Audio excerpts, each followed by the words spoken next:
All right, so hello and welcome to our training today. The rise of fentanyl and counterfeit pills are killing Arizonans and beyond at an alarming rate. Many of the deaths due to overdose could have been prevented if naloxone was available and administered to the individual that was overdosing. Today, we are going to teach you how to recognize when someone's overdosing and how you can help save their life. Thousands of people in Arizona and beyond, their lives have been saved using naloxone. What is naloxone exactly? So today's presentation is brought to you by All Life Transitions. All Life Transitions is a 501c3 nonprofit based in Phoenix, Arizona. My name is KJB, and I am the founder and executive director of All Life Transitions. I am a master's level counselor and have a independent uh, licensed professional counselor license. All right. So, naloxone is a life saving medication that can reverse an overdose from opioids, including heroin, fentanyl, and prescription opioid medications. When given in time, Narcan nasal spray is a form of naloxone that is sprayed into the nose and can easily be administered by anyone. Remember that naloxone only works to reverse an opioid overdose only.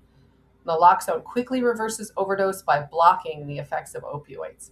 It can restore normal breathing within 2 to 3 minutes in a person whose breath has slowed or even stopped as a result of an opioid overdose.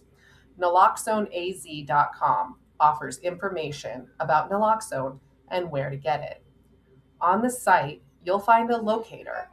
Just type in your zip code and the location nearest to you will appear. As of December 18th, 2024, the Arizona Pharmacy Association, through its participating pharmacies in Maricopa County, where Phoenix is located, offers free naloxone to the public. Anyone can receive free naloxone. More information can be found at stopodaz.org. Other pharmacies have naloxone available for purchase. It's about $40 for a pack of 2 doses, and it is free for those who are on access without a prescription. And it can be also purchased on Amazon for around $35. And this was as of December 2024.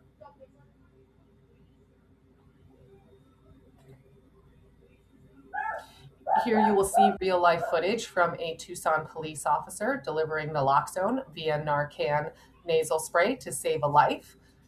It will take a minute for the sound to start because he is using a body cam and the sound is not activated until after he parks the car.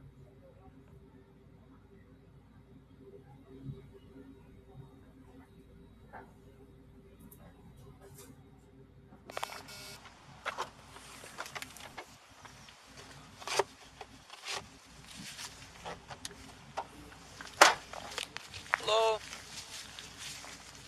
Is he in here? How many pills did he take?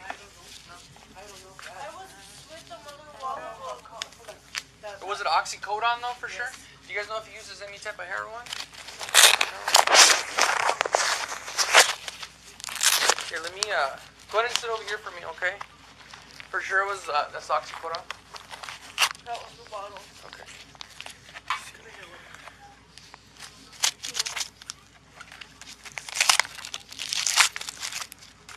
This works.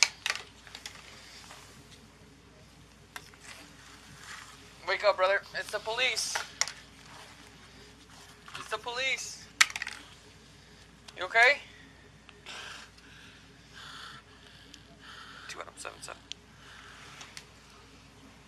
It's the police. Don't freak out for me, okay? I just administered Narcan, and he's conscious again. Meds is en route, correct? 10-4. You alright, man? What's your name? Huh? Paul Hernandez? You know where you are? So you'll No? notice that he Why'd you did take the pills? come back to consciousness within, Were you trying to almost hurt yourself? immediately there. So let's Yeah. talk about the What's wrong? signs of an overdose, what to look for if you think somebody may have overdosed on an opioid. Call 911 immediately if you think anybody has potentially overdosed and if they are exhibiting any of the following symptoms, right? Their face is pale or feels clammy to the touch, which is cold and potentially damp. Their body goes limp. Their fingernails or lips have a purple or bluish color. They may start vomiting or make gurgling or coughing or choking noises. They cannot be awakened and are unable to speak. Their breathing or heartbeat slows or stops. So there is a video online that we will show you potentially in the future where Narcan can reverse the effects of an overdose. Basically, what happens is it blocks the opioid receptors in the brain, causing the brain to return to automatic breathing again. So what happens when those receptors are overwhelmed with opioids is it tricks the brain into not breathing automatically like it usually does. And so a person who is overdosing is likely to appear to be drowning without water because they are just forgetting to breathe. So first thing you should always do is call 911 immediately. Number one thing is always call 911. Naloxone is only effective for 60 to 90 minutes potentially, and so you want the emergency services to be on their way as soon as possible.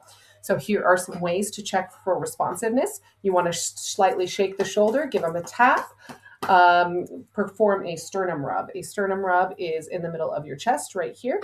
You put 4 knuckles and rub it right along the sternum. It's located at the breastbone in the middle of the chest. And typically, if they are in a full overdose, a sternum rub, knuckles along that bone in the chest will not wake them. Administering naloxone is easy and safe. So the first thing you want to check, are they breathing?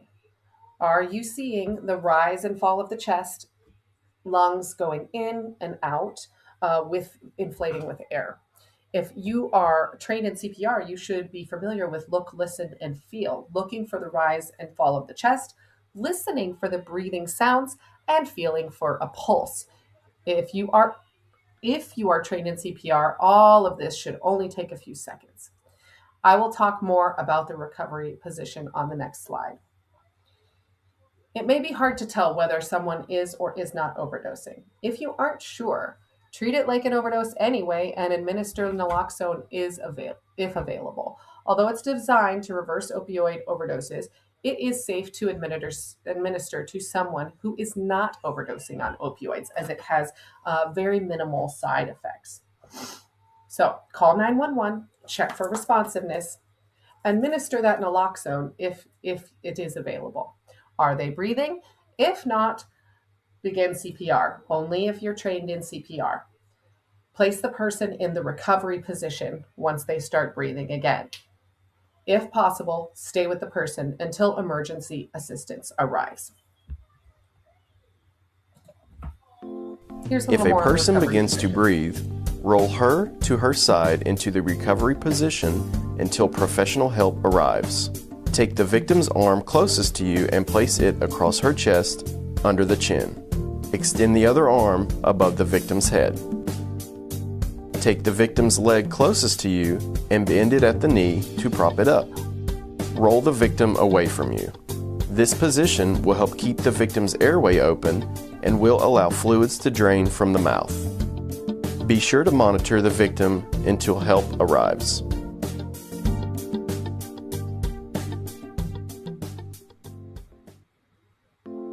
If a person begins to breathe, roll her to her side into the recovery position until professional help arrives. Take the victim's arm closest to you and place it across her chest, under the chin. Extend the other arm above the victim's head. Take the victim's leg closest to you and bend it at the knee to prop it up. They have Roll the victim away from something, you. This supporting position their will help head so keep that the they victim's are not on airway the open ground, and will and allow open fluids to airways. drain You're from the going to mouth. roll them onto their side. Be with sure to one leg monitor the up. victim That leg is going until to help prevent them from arrives. rolling backwards or forwards because they might vomit. We don't want them to choke or drown on their own vomit, and so we don't want them vomiting up. If a person begins to breathe, roll her to her side into The act of administering Narcan is very, very easy. Go ahead and remove the Narcan nasal spray from the box and peel back that tab with the circle to open the packaging. Hold the Narcan nasal spray with your thumb on the bottom of the plunger, the red plunger, and your first and middle fingers on either side of the nozzle. Gently insert the tip of the nozzle into either nostril. Press the plunger firmly to give the dose. Remove the plunger from the nostril. If there is no reaction in 2 to 3 minutes, or if the person stops breathing again, if the person stops breathing again, give the second dose of naloxone in the other nostril using a new spray device. So each nasal spray only has one dose. So you do have to get another nasal spray device to give subsequent or additional doses. I have heard that it can take up to 4 to 7 doses for some of the fentanyl that is out there on the street because it is becoming stronger and stronger. Narcan can be used 1 year after the stamped expiration date. So if it does say that it's expired, you can still use it for 1 year after that date. Also, don't keep it in your car because it is heat sensitive. And if it is at a high heat for a period of time, it may lose its efficacy.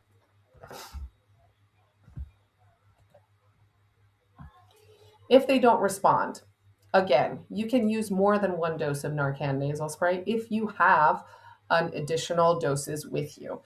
So repeat steps 1 through 6 using a new naloxone Narcan nasal spray. Stay with the person because naloxone does lose its effect from 30 to 90 minutes after use. You're going to want to perform CPR until medical professionals arrive, if and only if you're trained in CPR. Another thing to consider is that people are overdosing because they are forgetting to breathe. If you do not have a Narcan nasal spray available right away and someone has to go and get one, you might be able to help elongate the person's life by giving them one rescue breath every 5 seconds. So breathing into them once every 5 seconds until first responders or a naloxone nasal spray arrives to see if that will be effective. The Arizona Department of Health Services has increased the distribution of anti-overdose drugs like naloxone to help curb the number of opioid-related overdose deaths in this state. And the Good Samaritan law that we have here plays a role in this as well. Prior to the enactment of the Good Samaritan law, many individuals in a position to save another person's life from a drug overdose would hesitate to do so because they thought they might get arrested for other drug related crimes because they were in the process of using with the person or, having some kind of drugs on them or something like that, and thinking they would get in trouble if they got the authorities involved in an overdose situation. Unfortunately, many of people in these kinds of situations died of overdoses because their friends or others nearby were too scared to call the police for help. The Good Samaritan law protects you so that neither you nor the overdose victim will be charged for possession of substances if you call 911 in the case of an overdose. So they cannot arrest anybody for drug-related charges around the conditions of the overdose. So the help was offered without expecting any payment or reward. The assistance was made in good faith, and there was no gross negligence. Gross negligence being conscious or voluntary disregard for the need to use reasonable care, which is likely to cause foreseeable grave injury or harm to persons or willful misconduct. Basically, that just means there wasn't any major decisions made that would cause someone to be more severely injured in the case of trying to save a life. So we want to take a look at implicit bias for a second. Implicit bias is a well-studied phenomenon. This phrase refers to our unconscious attitudes that we have towards people, both negative and positive. Thoughts and feelings are implicit if we're not aware of them or mistaken about their nature. Implicit bias describes the automatic association that people make between groups of people and stereotypes about those groups of people. Under certain conditions, those automatic associations can influence behavior, making people respond in biased ways even when they are not explicitly prejudiced. What can you do? Well, encourage people to be aware of their own biases and personal beliefs and educate them on the risks associated with implicit biases, specifically as it relates to substance use disorders and recovery. Being mindful of our own attitudes and personal implicit biases can help us avoid behaving according to ways that are not helpful. If we don't choose our words and attitudes carefully, we can potentially perpetuate bias. We can even discriminate against ourselves, cloud our understanding, and end up distancing ourselves from the people that we want to help. The impacts of stigma and implicit bias can be significant for individuals living with substance use disorder. It can lead to feelings of shame, isolation, self stigmatization, which can make it harder for people to seek help, access treatment, and maintain recovery. We will talk more about stigma next. Think about this. What you see on the outside might not be what is on the inside. Also, you can't judge a book by its cover. So, stigma. Stigma is like discrimination against an identifiable group of people, a place, or a nation. So, stigma about people with substance use disorders might include inaccurate or unfounded thoughts like they are dangerous, incapable of managing their own treatment, or at fault for their condition, like this is something they chose for themselves. Often unconditionally, many people still talk about addiction, or often unintentionally, many people still talk about addiction in ways that are stigmatizing, meaning they can use words that can portray someone with substance use disorder in a shameful or negative way. With simple changes in the language, harmful stigma and negativity around substance use disorder could be reduced or avoided. There are various ways that people can combat stigma, whether it's on a personal level, a professional level, or at the community level. Here's some supportive language ideas, all right? Supportive first person language. Revise the terms and words you're using when discussing substance use disorder and those affected by it. Language matters, and language around substance use has evolved to decrease the stigma of substance use disorders. Using people first or person first language prioritizes the person over the illness, the disability, or the condition that they're in. People first language asks us to be mindful of the impact of the words we use. Due to the prevalence of stigmatizing language, a person who is living with substance use disorder may not be able to see themselves as anything other than that disorder. So be aware of your own personal biases. Become aware of the stereotypes you hold and create non-stereotypical alternatives to them. See each person as an individual, not as a group member. Pay attention to things about them besides the stereotypes of the group that they belong to. Here's some education and personal development. Educate yourself about substances and substance use disorders. Attend trainings to further your understanding, such as trauma-informed care, implicit bias, and stigma training, which we're going to have on this particular channel. Seek ways to get to know people from different social groups and build your confidence in interacting with people who are different from you. So here's some language that is now considered to be stigmatizing. Substance abuse, we now call it substance use disorder. Addict has been assigned as stigmatizing, so now we call it person first, a person with a substance use disorder. Alcoholic, stigmatizing, so now we call it a person with an alcohol use disorder. Some other ones that stand out to me very quickly are like clean and dirty. A lot of people who are in recovery will say that they've been clean for a certain period of time. Well, that would indicate that when they were still using, they were dirty, and that is very stigmatizing language for people who are still in the struggle. So we don't want to be using that kind of language because it just doesn't help people get into recovery. To learn more about any of the topics we discussed today, please visit the websites we have listed on this slide. We also have listed a few resources for those who are seeking help with various things. We have thenewmeth.com. That's for people who are curious about what is happening with methamphetamine currently in the world. Naloxoneaz.com is for people looking for places to get Narcan for free throughout the community. Opioidod.com. This is more information about opioid overdoses and how to prevent them. And then talknowaz.com. This is how to talk to our youth and our young people as early as often as possible to make sure that they are not the next statistic. Also, we have the samhsa.gov, Find Help National Helpline.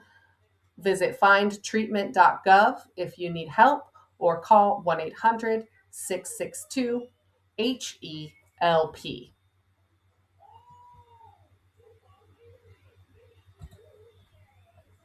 All right, so thank you so much for sticking with me through our administering Narcan presentation brought to you by the Substance Awareness Coalition Leaders of Arizona and funded by the State Opioid Response Grant. We are grateful for their participation in allowing us to do this presentation on YouTube for you today. Please like, subscribe, and share this presentation around your community so that we can spread awareness of how to reverse an overdose as far and as wide as possible. Also, if you'd like to write to us, we have our address here on this slide. So feel free to drop us a line, or you can call or text us at 602-688-9148. That's 602-688-9148. I'm KJB, and it has been a pleasure training you today. And if this doesn't suit your fancy, seeing it on YouTube, we are available to train anyone, anytime, anywhere throughout the state of Arizona, and all of our trainings are free. So if you do need to get a training for a group that you are a part of, bring it to your community, we are available for that. Just go ahead and send us a text message, and we will be putting you on our calendars to bring this presentation to your local community. Thank you. Bye for now.